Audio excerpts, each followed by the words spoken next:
So I've put up many videos about this creating a short circuit with a bypass on the underfloor heating, and really struggling to get the message across. I'm just sort of trying to find different ways to explain it, because no matter how many times I explain it, people are still coming back and not seeing what it is I'm trying to say. So I thought this might help. So here we've got a picture of the underfloor heating. We've got standard sort of normal controls set up with what would really be an S-Plan Plus. So we've got the underfloor heating circuit on a zone valve, we've got the cylinder, and we've got the radiator. Now what's important here is to remember that modern boilers are often burner-linked pumps, and this is critical. This wasn't a problem on old-fashioned boilers with fixed-rate pumps that just basically didn't run at the right speeds or the right delta T's or anything, but we've moved on. We are in the realms of new technology. We have modulating pumps, we have them burner linked, we have them weather compensated, we have them pressure regulated. So these things are giving variable flow. And the overall concept is to try and maintain as wide a delta T across the boiler as possible to encourage condensing.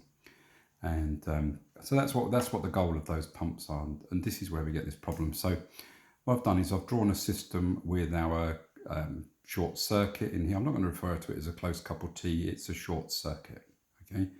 And I've actually drawn this a different way to try and help explain this on another piece of paper, so I'll show that in a minute. So basically, for the sake of this, the hot water circuit can be off, and our boiler is going to run. Now, normally when you've got a balanced system, the flow rate will go off around our heating systems.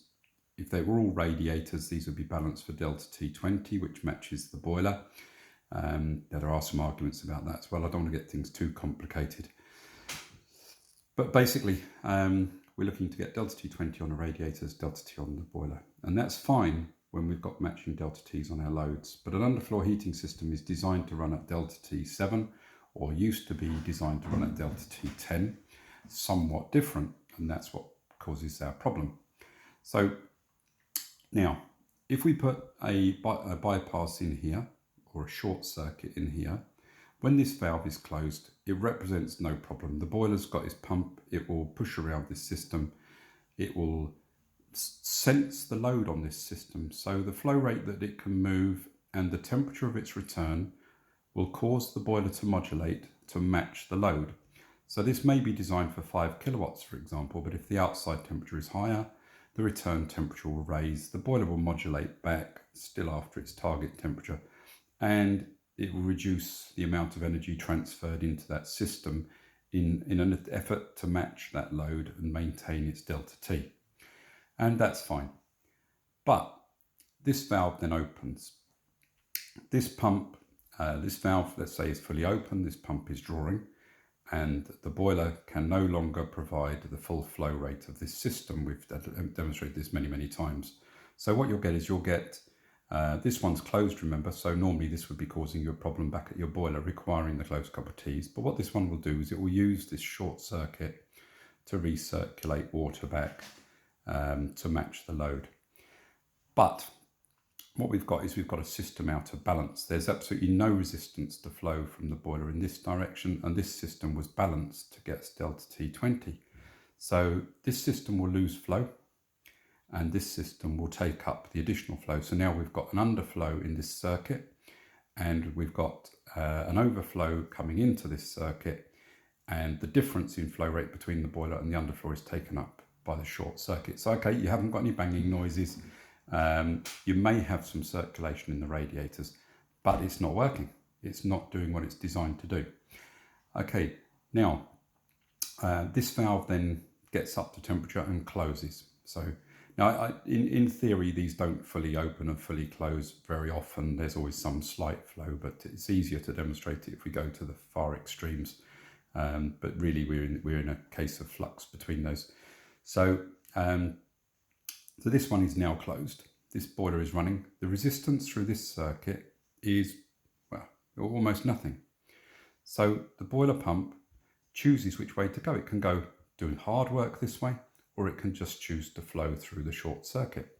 And it will choose to go through the short circuit. And when it comes back to the boiler will think, there's don't need to do any work, there's no load.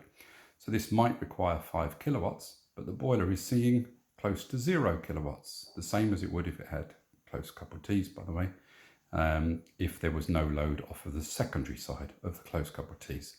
But there is a load. It's just that this isn't in the right place and doesn't have its own hydronic circuit. So now this will get an underflow proportional to the resistance of this circuit. So if you think about it, whatever the resistance of that circuit is, the pump will try and make these resistances equal. It will flow through this one until the resistance of that circuit matches this circuit, and then you'll get some flow through this circuit, but you won't get the right flow. This is a short circuit. It's not a close coupled T. It is a bypass, but it's applied in the wrong place to actually function, and basically just messes up your circuit, and your circuit can't work. So again, I keep repeating this, do not put close coupled T's as you think they are at the manifold. This is not close coupled T's, this is a short circuit. Okay, now there's some talk of putting a bypass, of putting a balancing valve in here. Now the balancing valve will reduce the problem. It won't get rid of the problem. All the bypass does is try and reduce the issue of this problem. And so, you know, let's say it halves the flow through this circuit, and therefore you've got a bigger pressure loss through this circuit, and you'll induce a bigger flow through this, but it still won't be right. You're still not going to get the right flow rate through this circuit, so it is wrong. Putting the close coupled T's, plate heat exchanger, low loss header in the correct place, and having the correct balance of the system will ensure you get the correct flow to each of your circuits, and everything will run correctly. So again, please don't put it here. Now, I did a drawing, if I can find it, and I thought, how about, that's not it. Where did I put it? Oh, here we go. So I just drew this up. Now, what I've got here is a boiler with close coupled T's, and I've got my underfloor off of it. Okay. And then I put my radiator across the primaries. Now, I don't think it's difficult to see what's wrong here. This can't work properly. We've got a short circuit, and this is a short circuit. It's not close coupled T's, it's a short circuit.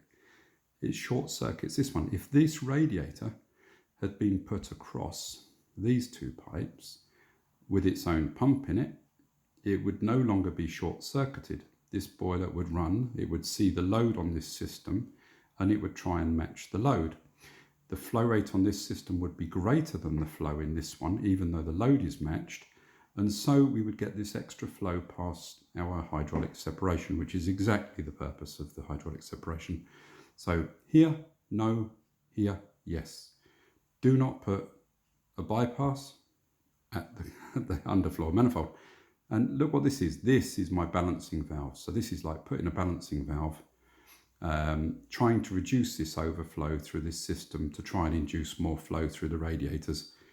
And I don't know if everyone can see this. I don't know if it's only me that can see this, but this is crazy. It's just, you just wouldn't do this. Well, look, if it was your absolutely only choice to put something right, you had to rip apart a house, take up floors, do whatever else, you know, and you did this to reduce the problem, that's fine. Okay, I accept that. But you've got to go to the customer and say, look, your radiators are never going to work quite properly. You might have some problems with your system. This is a bodge. It's a shortcut. It's a way around a worse job. The job was done bad in the first place. I'm going to do a little job to make it work better, but it isn't going to work. But I see people designing systems with this in place. People are designing systems when they're installing them with this in place, and it's a no-no. Don't do it. Wrong drawings. Don't keep putting in bad systems. Don't keep designing bad systems that don't work. Get your hydraulic separation correct. Install it correctly, and let's have some good systems out there. So anyway, I hope this helps.